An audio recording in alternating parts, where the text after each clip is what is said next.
Again, maraming salamat po sa araw na ito, Panginoon, kahit gabi na po. Sorry po.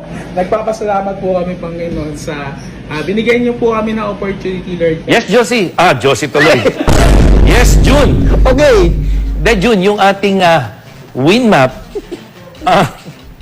makikita natin yung tuloy-tuloy na paglakas ng hangin habagat.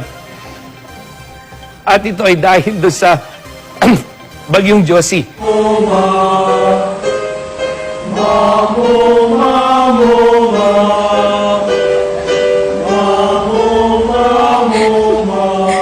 Makikita natin na kahit nasa labas sila ng tindahan o nasa labas sila ng simbahan, ay makikita natin na hanggang sa ngayon, natutupad pa rin yung social distance.